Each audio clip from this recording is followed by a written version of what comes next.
Once upon a time, I saw edits like this.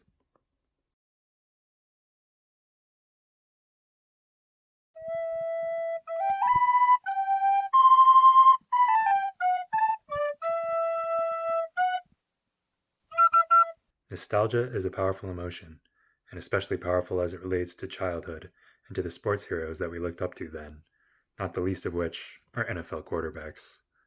For young millennials and older Gen Zers, that nostalgia is for the greats of the 2000s and the 2010s, like Peyton Manning, Drew Brees, and many others. A common nostalgic instinct is the feeling that things were better in the past, and occasionally, people will argue that this bygone era of football had significantly better quarterback play. That instinct can often be written off as selection bias.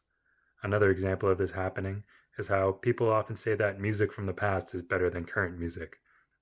But often, this is attributable to the fact that people overwhelmingly remember good songs and forget bad songs, whereas it's harder to tell the memorable hits from the bad ones among those of today.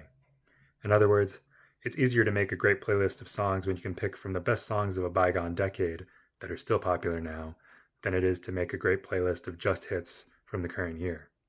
And so, I wondered, was the same effect occurring when it came to NFL quarterbacks?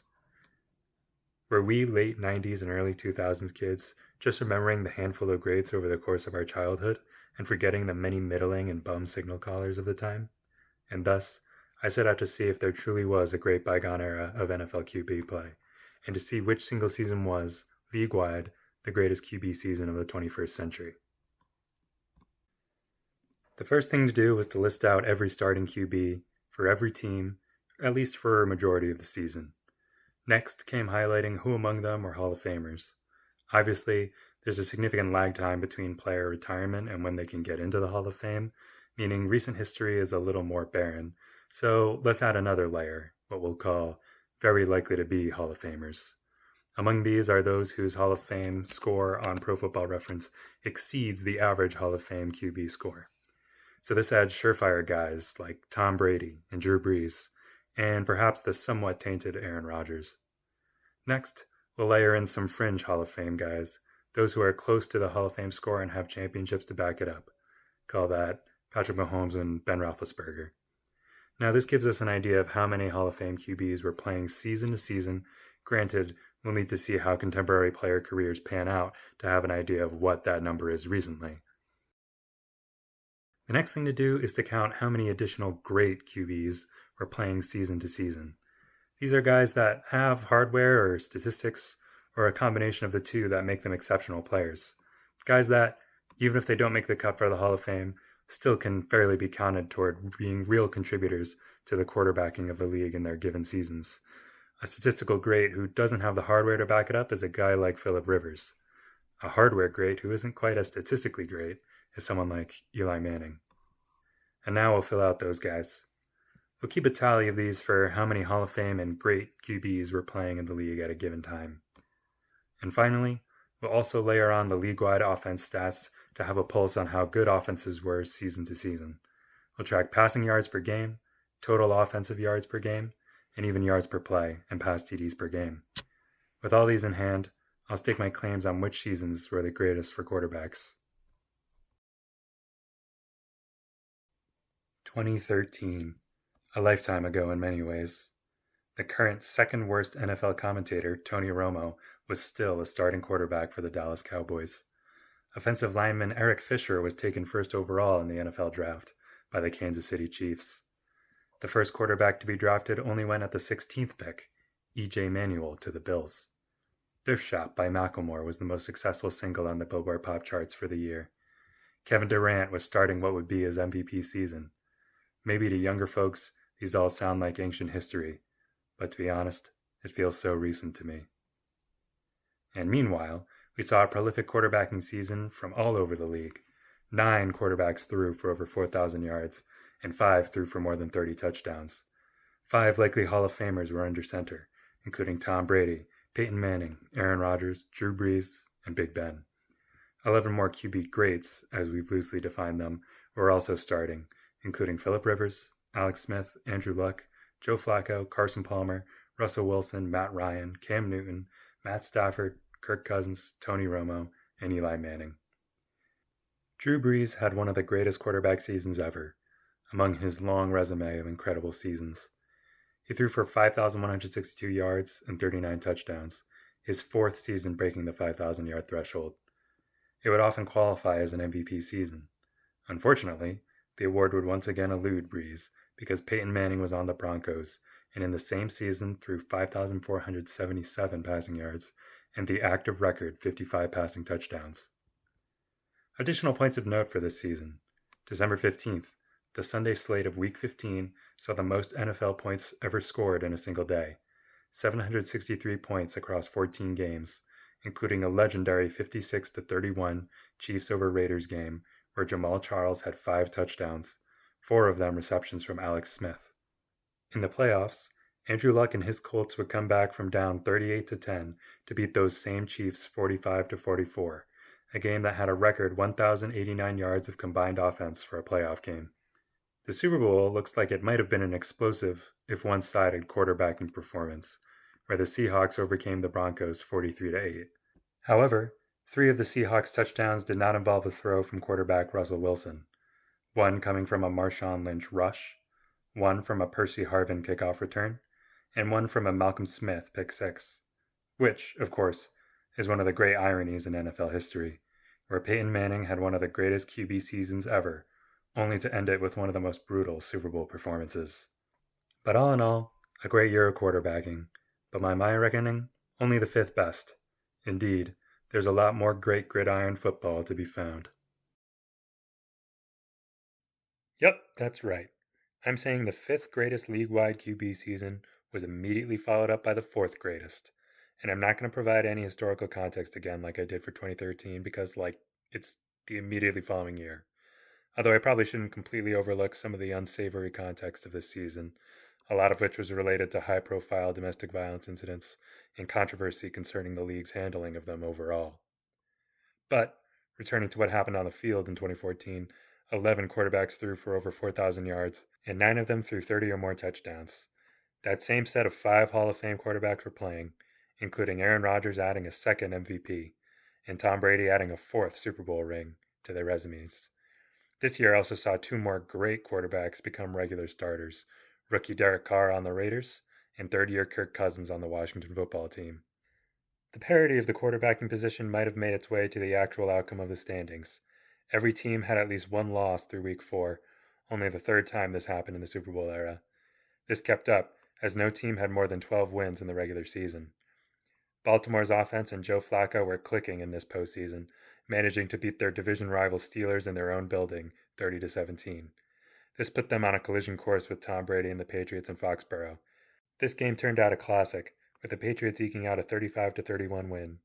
Joe Flacco had 292 yards and 4 touchdowns, balancing that with 2 interceptions. Brady had 367 yards, 3 touchdowns, and 1 interception.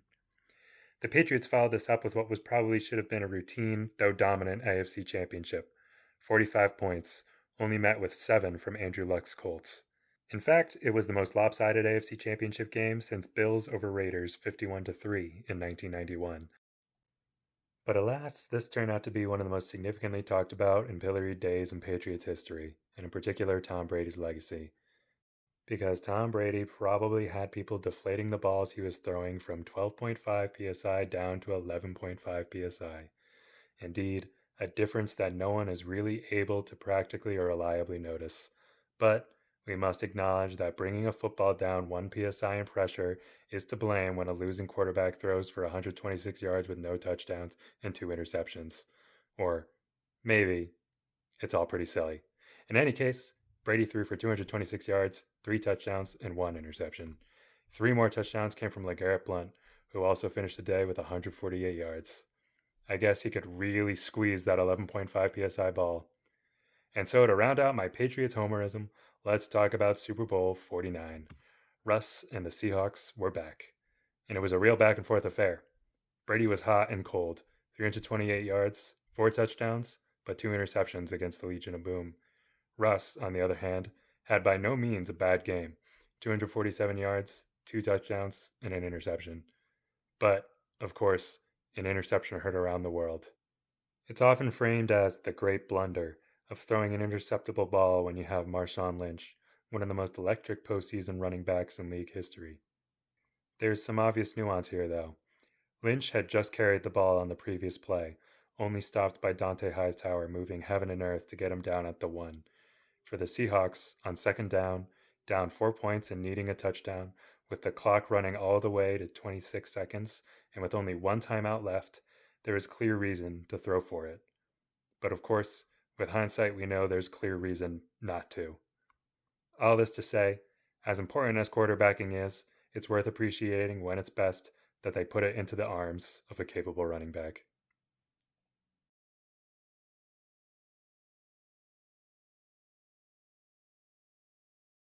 Now we're jumping 2 seasons ahead.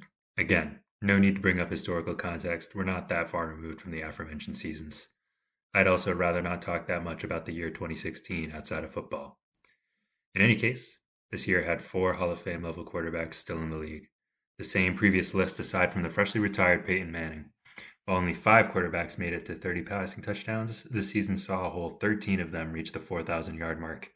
And who knows what Tom Brady's season would have been had he not been suspended for the first 4 games, as he still ended with more than 3,500 passing yards and tied for his 7th highest 28 pass touchdowns. This was the year of Matt Ryan and Julio Jones for the Atlanta Falcons. In Week 4, they were the first duo to put up 500 passing yards and 300 receiving yards, respectively, in a single game. Ryan also completed a touchdown pass to 13 different receivers, setting a single-season record.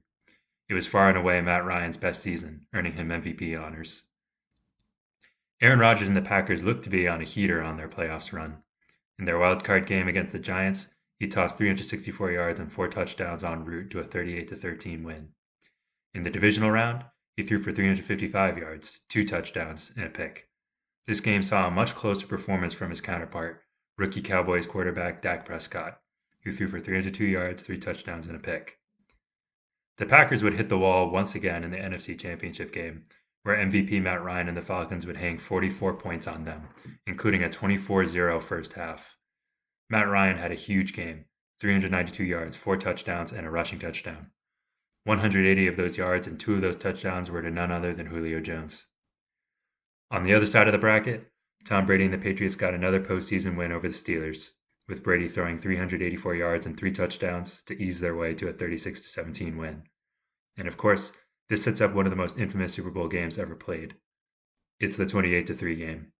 In 4 quarters and overtime, Brady threw for 466 yards, 2 touchdowns, and an interception. Matt Ryan only managed 284 yards and 2 touchdowns. I don't have much to add on to one of the most talked about games in professional sports history, but it may be the greatest Super Bowl from the greatest quarterback in one of the greatest seasons of NFL quarterbacking ever.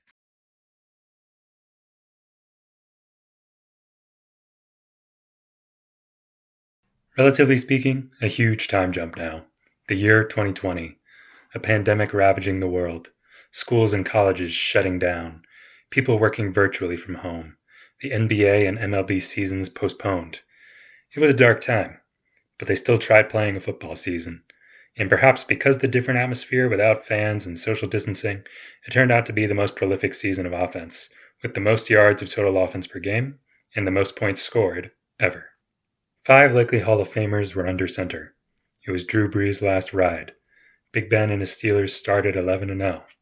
Patrick Mahomes was coming off of winning what turned out to just be his first Super Bowl in his sophomore season. Aaron Rodgers got his 3rd MVP and the first of a back-to-back. And Tom Brady broke my heart, leaving New England in a dark moment for the world and going south to Tampa Bay. In the time since that 2016 season, several QB greats had hung it up. Phillip Rivers, Alex Smith, Carson Palmer, Eli Manning, and most shocking of all, Andrew Luck had called it a career. But a few clear greats, still building their resumes now in 2025, were playing. Mainly Lamar Jackson, Josh Allen, and Joe Burrow, although his season ended with injury in Week 11. I don't quite want to bestow the title of all-time great on the following guys, though by no means does this mean I don't think they'll have the potential to have that type of career. But the 2020 season also featured rookie Justin Herbert, Baker Mayfield's sophomore season on the Browns, and Jared Goff's last season as a Ram. 12 quarterbacks broke through the 4,000-yard threshold, and 10 of them threw for 30 passing touchdowns. Tom Brady and Russell Wilson both hit 40, and MVP Aaron Rodgers took it all the way up to 48 touchdowns. The playoffs also saw history take place. The woeful Cleveland Browns won a playoff game, and with some fireworks to boot. Baker Mayfield put up 263 yards and 3 touchdowns, but not without Big Ben managing 501 passing yards and 4 touchdowns with his Steelers. But what would the playoffs be without one last Brady Super Bowl run? At least, the last as of 2026. I'm leaving the door open for you, Tommy. With his new team, Tom Brady marched past a division-winning Washington football team, and will ignore the fact they had a losing record. Then Drew Brees in the divisional round, and then Aaron Rodgers in the NFC Championship. All to meet again with the guy who's supposed to be chasing him, Patrick Mahomes, in the Super Bowl. A guy he already beat in the playoffs. And wouldn't you know it, Patrick Mahomes couldn't manage a single touchdown pass, and will also ignore the fact that several of them were dropped. Meanwhile, Tommy had 3 touchdown passes, and, again, we'll ignore both the fact that he had a modest 201 passing yards and the fact that this Chiefs defense wasn't all that great. But 3 touchdown passes, 2 of which to the greatest tight end ever, Rob Gronkowski, who I rank impartially. By many measures, an unprecedentedly great season, but there's still one great one left.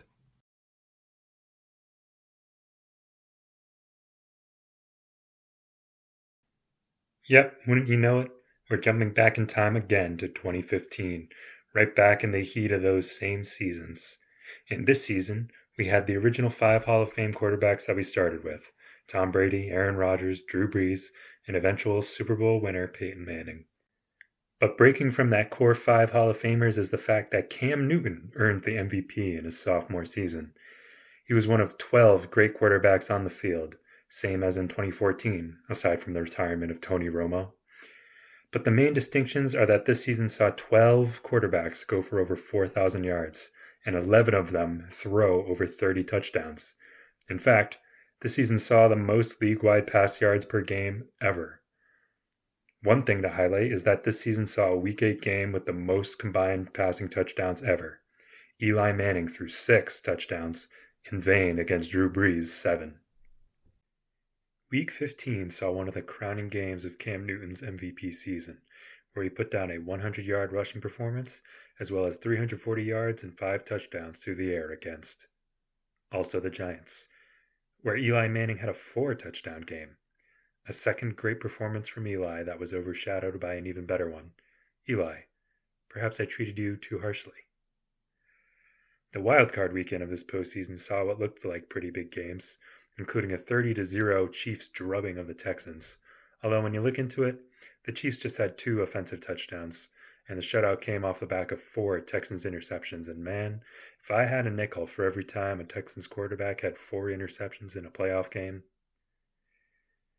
Meanwhile, on the other side of the bracket, Aaron Rodgers and his Packers coasted to a wild-card win over the Washington football team, 35-18, with 2 touchdowns through the air and 2 running back touchdowns on the ground.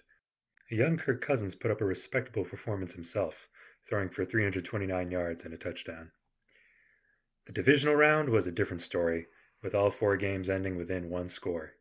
The Cardinals made it past the Packers with a 26-20 overtime win, and I bet the Packers wish they had that one back because the Cardinals looked completely outclassed in the NFC Championship against Cam Newton's Panthers, where they lost by a score of 49-15. Newton had 335 passing yards, 47 rush yards, and 2 touchdowns of each type in this rout. In the AFC Championship game, Brady had 310 passing yards and 2 picks, while Peyton Manning mostly just had to sit back and throw for 176 passing yards and a couple touchdowns to get the Broncos to the Super Bowl. And before we talk about Super Bowl 50, one thing you might have noticed. 4 of these all-time QB seasons were consecutive years from 2013 to 2016. That's right. I think it's undeniable that this window saw some of the best offenses, the highest scoring games, and yes, a lot of the best quarterback play ever seen in the NFL. The league really had not even approached the heights set by this period before about 2009, and they've only been sparingly met since. We've seen flashes. The aforementioned 2020 was an explosion that met or exceeded that early 2010s period, but there's a clear drop-off in recent years. So answering the initial question of the video, yes, I think there is a clear bygone era of great quarterback play. and it's centered on Super Bowl 50. And this Super Bowl ended up being Peyton Manning's second ring. And as a Manning hater for the sake of the Brady agenda, it stuck out to me that old man Peyton only threw the ball 13 times and ended the game with 141 passing yards, no touchdowns, and an interception. Usually not the stat line that leaves you lifting the Lombardi trophy. Cam Newton threw for 265 yards and rushed for 45, but his Panthers struggled to get the ball into the end zone. And worst, he fumbled twice. In the zeitgeist, this game is really remembered for one of them, the business decision.